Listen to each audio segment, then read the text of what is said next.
Hey, good morning, everyone, and thanks for waking up with me. It's going to be a busy day, so I want to try and keep this really short and brief with you, but I had a few thoughts over the weekend that I wanted to share with you.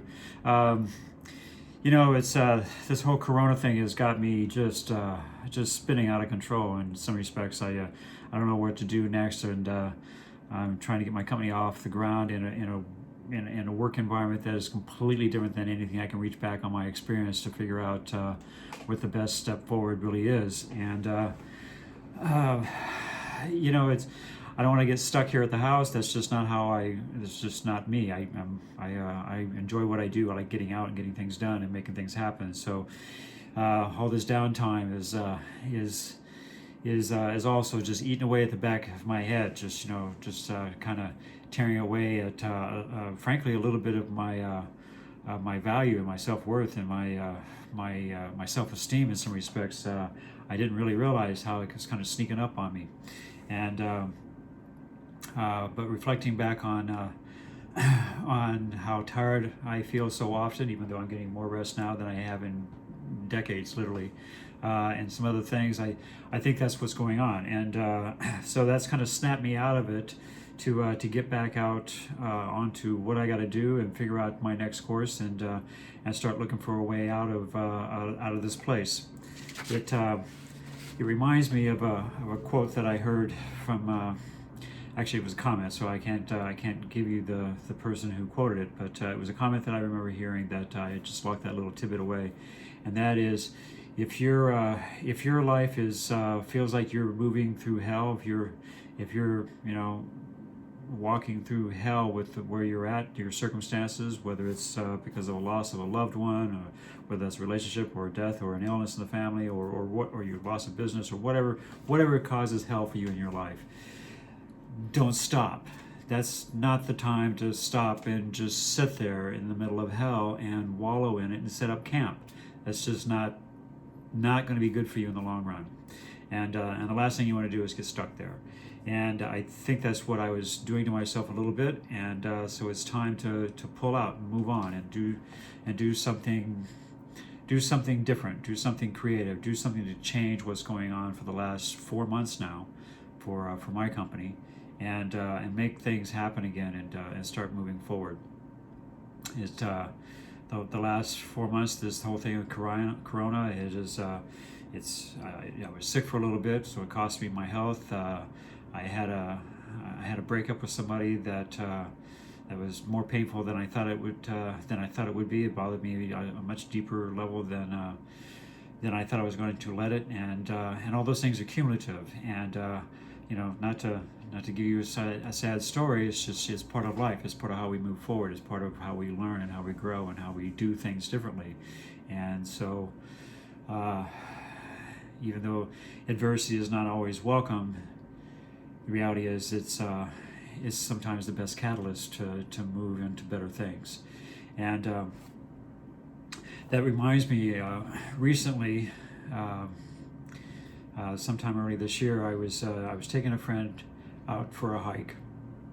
One of the guys that works with me, excuse me, one of the guys that works with me, and just to get out of town and show something different, and for me to free my mind up of just staring at four walls.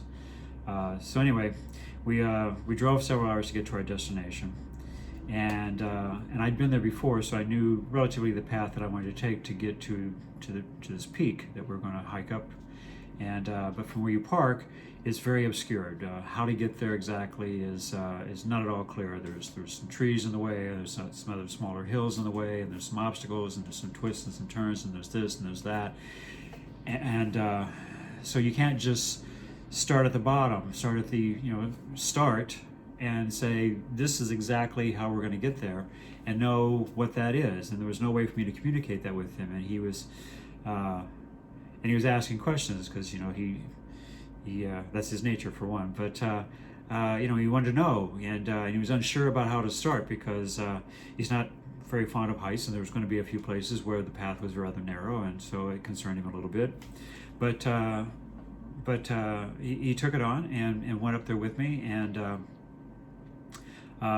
we took it on and had a great time. But the thing is, this this adventure that we went off on is kind of like life in many ways, and I thought I'd share that with you today. That especially if you're younger, but even at my age, there's still times that I don't know how I'm going to get where I want to go. I can't see that path. I can't see that clearly.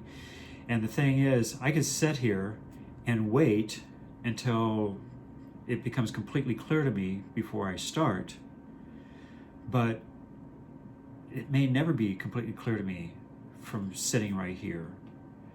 What I need to do is get up and just start doing it and start that adventure and make the decisions along the way. And I may end up backtracking a little bit. I may end up taking a portion of the hill at a much steeper angle and much more challenging than it needs to be. There could have been another way around it that maybe would have been easier on me to get there with but at the same time, maybe I'll take that harder slope because it's a little quicker there, and I'm up to the challenge, and I don't mind a little extra hard work or a little extra effort on my part or something like that. And I just find that I just kind of relate the whole thing into a bit of metaphor about life. I think that's how we treat ourselves many times, isn't it? That we look for things, and and I think that's part of what defines us as to who we are and how we get through life. And I could also take this another step in that, once we got going, he had a great attitude about it, and he was concerned, he was worried, but he had a great attitude about it, and we went through it, and we had a great time, and he's booked me several times since. He wants to go back, I was thinking about it later. Had he been negative about it, had he been angry, or had he been bitter, or had he refused to start without knowing exactly where he was going to go, either because he didn't trust me or he didn't trust himself, whatever the reasons are. But had he done all that, I'd probably never take him again. For me, it's like, why would I? And I could relate that also to sometimes why we don't have maybe some of the friends we've lost in the past, or business contacts that we've lost because we refused to do something. And maybe it's a good thing we refused it. Maybe it just wasn't for us to do, and maybe it wasn't ethical, depending on who's asking you to do it. So you should not do it for those reasons as well. But there's a lot of ways you can look at things like this in life, dictate how you are and how you approach that, and the energy that you do that and how you give into it is going to dictate the joy you get back out and the satisfaction you get out of it, and how you feel down the road about whether or not the journey was worth it.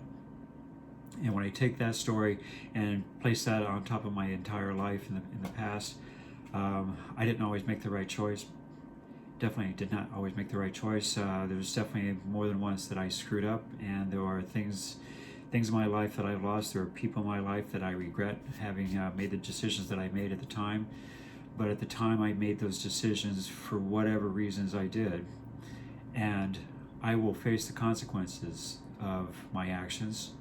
I always have, and I always will. Same thing right now as I'm trying to figure out how to take the next step to get moving past COVID-19 and get my life back on track, and start being more beneficial to the employees who've been loyal to me, and get them back to work so that they're supporting their families in a way that they want to, and that they feel like they have job security, and that they feel like we are really moving forward, and that hopefully I'm making the right decisions at the front of the line here for which path we're going to go, so we can get there safely and without too many setbacks, and hopefully without any setbacks that are going to cause them or their family any harm.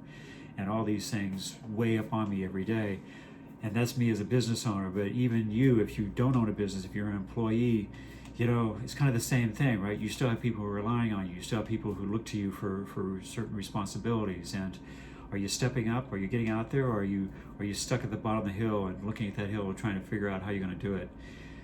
Let me tell you, my friend, you gotta get up and to start doing it. Don't just keep staring at it. You gotta get up. You gotta start doing it. So, in fact, that's what I'm going to do right now. I'm going to go do it. So I appreciate your time, and if you're not subscribing already, I hope you will. I hope you'll check back from time to time and listen to what I got to say. Feel free to interject your thoughts and your feelings and your opinions, or maybe topics that you'd like to hear my opinion on, or whatever it is. I'd love to hear back from you. Hit that bell button so that you'll get notified the next time I'm up, and we're going to try and get back to making these videos more routine and more regular. So you guys have a good day. I'll talk to you soon. Thanks.